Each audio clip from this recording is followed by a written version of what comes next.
یہاں کے لوگوں نے مولوی صاحب شراب بہت زیادہ پی جا رہی ہے ہمارے یہاں، تھوڑا شراب پر بولیے گا۔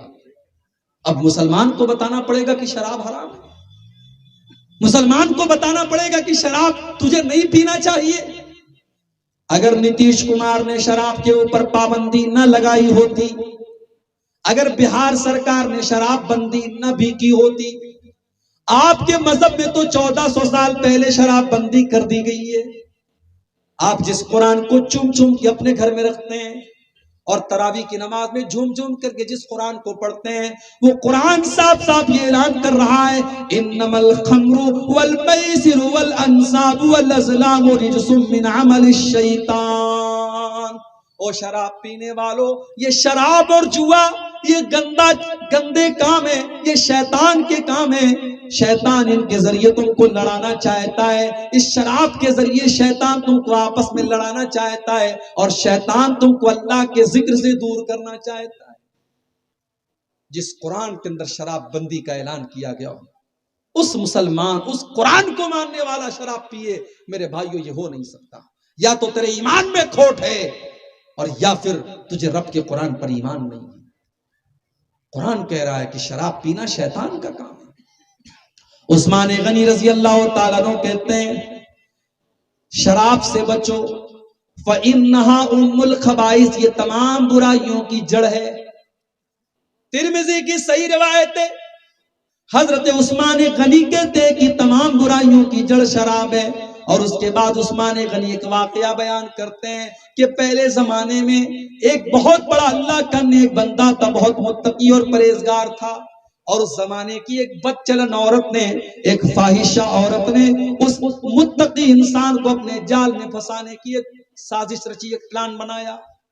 اس نے اپنی ایک لونڈی کو بھیجا، جاؤ اس سے کہنا کہ تمہاری ضرورت ہے، ایک معاملے میں تم کو گواہی دینا ہے، اور میری مالکن نے تم کو بلایا ہے۔ لونڈی آئی، اے حضرت، اے امام صاحب، اے عالم صاحب، میری مالکن نے آپ کو بلایا ہے، بہت ضروری کام ہے اور آپ کی گواہی کی ضرورت ہے۔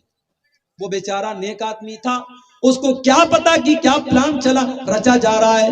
وہ تیار ہو گیا چلنے کے لیے۔ لونڈی اس کو مکان کے اندر لے کر کے گئی، دروازہ بند کر دیا، اور اندر لے کے گئی، دوسرا دروازہ بند کر دیا، اور اندر لے کر کے گئی، تیسرا دروازہ بند کر دیا۔ حدیث کے الفاظ ہیں 7 دروازے بند کرنے کے بعد آخر میں وہ لونڈی ایک کمرے میں لے کر کے گئی، 7 دروازے بند ہو گئے۔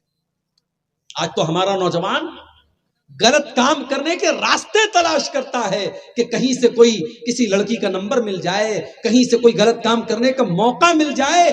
یہاں اللہ کے نیک بندوں کو باقاعدہ سازش کر کے اور پلان کر کے پھنسایا جا رہا ہے، مگر پھر بھی وہ اپنے آپ کو بچا رہا ہے۔ 7 دروازے بند کرنے کے بعد آخر میں ایک کمرے میں وہ پہنچا، اور وہاں پر وہی خوبصورت عورت ہے، اور ایک معصوم بچہ ہے، اور ایک شراب کا بوتل ہے، شراب کا پیالہ ہے۔ اس عورت نے کہا تمہارے سامنے 3 چوائس ہے، 7 دروازے بند ہیں، اگر تم نے میری بات نہیں مانی تو میں قتل کر دوں گی، تمہیں بدنام کر دوں گی۔ یا تو تم میرے ساتھ زنا کرو، یا تم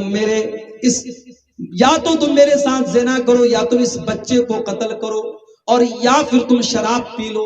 3 کام میں سے کوئی ایک کام کرو۔ اس کو لگا زنا کرنا تو بہت بڑا پاپ ہے، بچے کو قتل کرنا تو اس سے بڑا پاپ ہے، شراب ہی پی لیتا ہوں جان بچانے کے لیے، یہ ہلکا کام لگ رہا ہے۔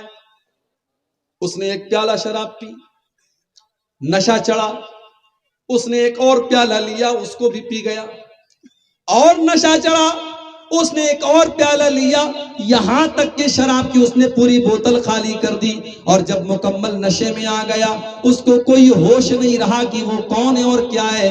اس نے اس عورت کے ساتھ زنا بھی کر لیا اور اس بچے کو قتل بھی کر دیا، اور اس طریقے سے شراب کے چکر میں پڑ کر کے ایک نیک انسان نے زنا جیسا گناہ بھی کیا اور قتل جیسا گناہ بھی کیا۔ اس لیے عثمان غنی کہتے ہیں اجتنبوا الخمر فإنها أم الخبائث، او لوگوں شراب سے بچو، یہ تمام برائیوں کی جڑ ہے۔ شراب سے بچو۔ سگریٹ بکتی ہے نا، گٹکھا بکتا ہے،